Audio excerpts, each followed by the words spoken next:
appendix, but details of his demise remains mysterious to this day. Okay, so people, he had to have planned this, because who passes away on Halloween? Okay, somebody that obviously wants to be remembered every year on a holiday that's iconic. That's who.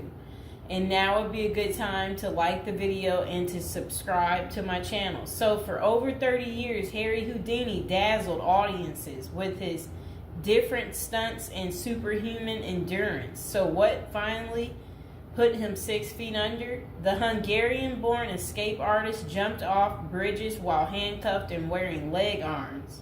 He slithered out of sealed milk cans filled with water, and he devised a Chinese water torture cell in which he submerged and suspended upside down by his ankles.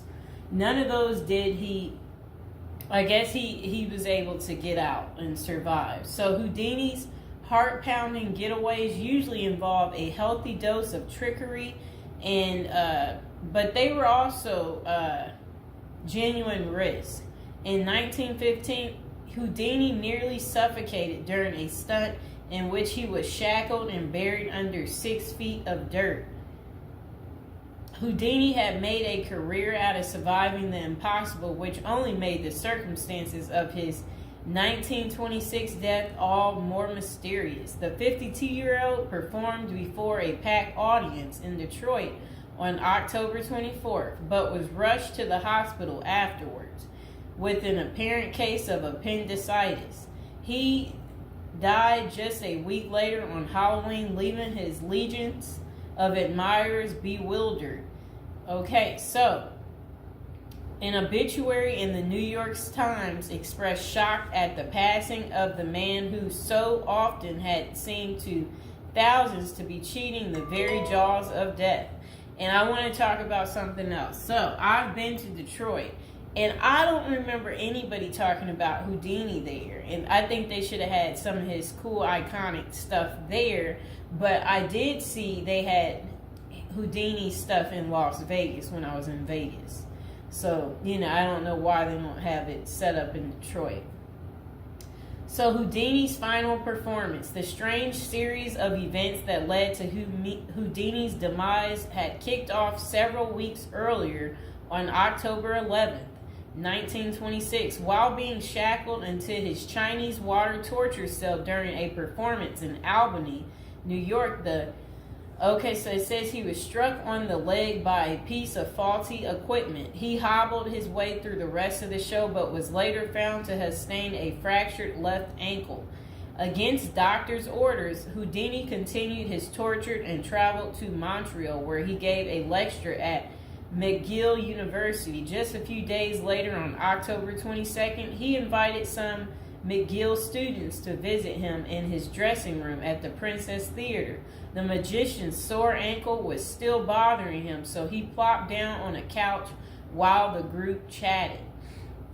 At some point, a student named J. Gordon Whitehead arrived and asked Houdini if it was true that he could resist hard punches to his abdomen, a claim that the magician had supposedly made in public.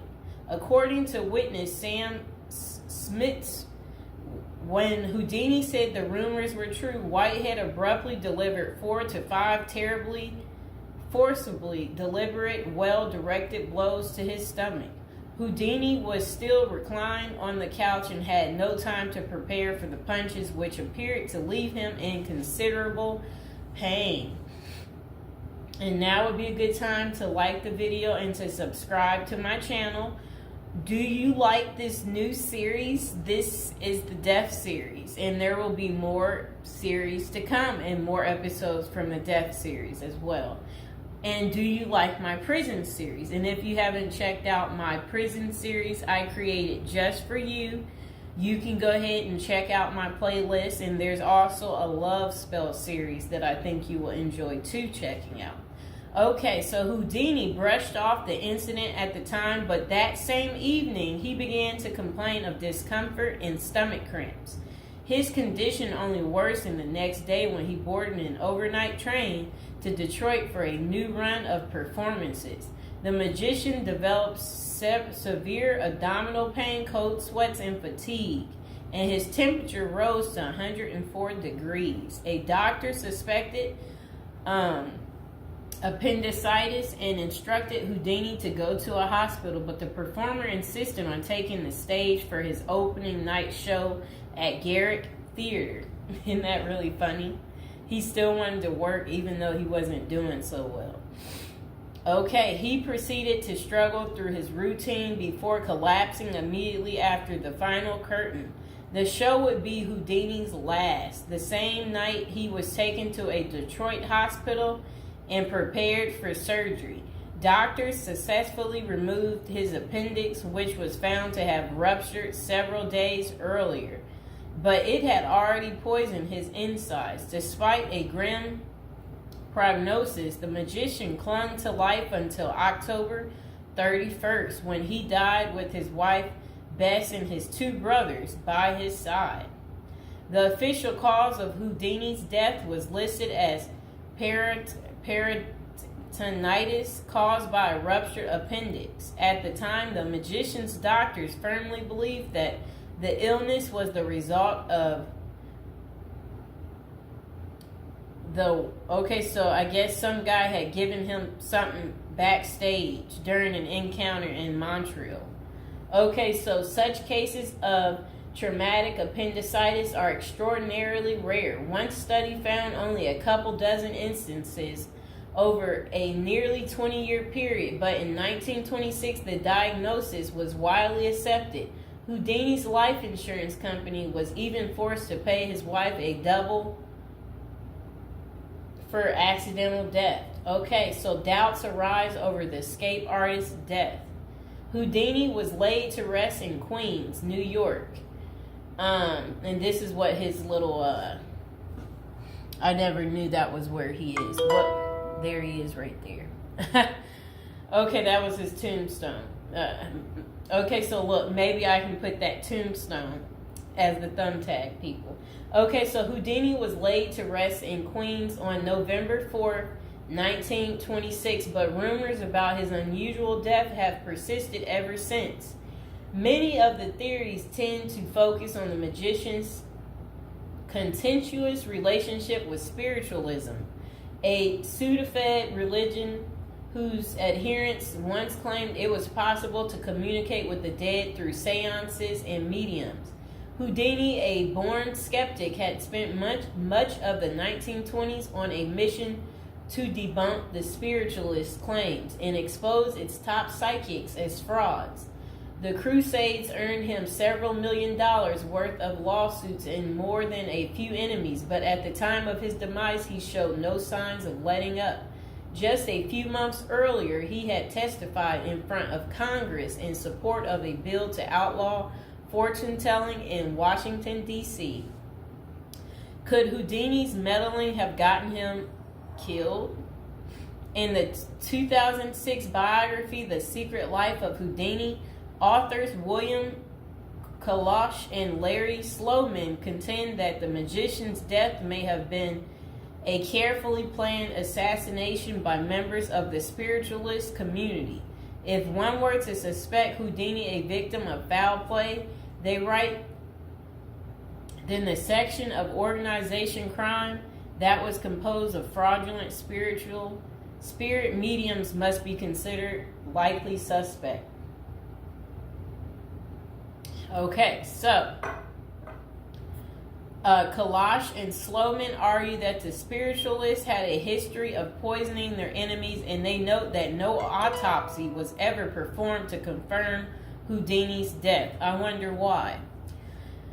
So his death was actually caused by appendicitis. If someone were hell-bent on poisoning Houdini, it wouldn't have been very difficult, they concluded. Considerable debate has also focused on J. Gordon Whitehead, the McGill student who supposedly delivered the potentially fatal gut punches to Houdini's Montreal dressing room. In the 2005 book, the man who killed Houdini, author Don Bell, floated a theory that Whitehead may have been in league with the spiritualists, some of who had previously threatened to harm Houdini or have him beaten up. Bell concluded that there was not enough evidence to connect Whitehead to any kind of criminal plot, but others have argued that he was an enemy agent who stalked Houdini during the magician's time in Montreal. Okay, so was Houdini murdered? The true cause of Houdini's demise may never be known for sure, but the majority of scholars tend to dismiss the murder theories as mere speculation. For them, the more pressing question is whether Houdini's ruptured appendix had any connection to the stomach blows he received a few days earlier. Don't forget to like the video, and if you're new to the channel, go ahead and hit that subscribe button. So while the evidence shows that such conditions is indeed possible, many consider it more likely that Whitehead's punches simply caused Houdini to ignore an already existing case of appendicitis. By the time the magician finally sought out treatment, the theory goes it was already too late. Interestingly, perhaps the most sought after source for information about Houdini's death is none other than Houdini himself in what amounted to his ultimate test of the spiritualist claims. The magician promised his wife Bess that he would try to communicate with her from beyond the grave. Bess went to hold an annual Houdini seance for 10 years before finally abandoning the search in 1936. Fans and fellow magicians have since made the seance a Halloween tradition, but thus far, the great Houdini's ghost has refused to speak. I wonder why. So I hope you guys enjoyed hearing about what happened to Harry Houdini and how he passed away on Halloween.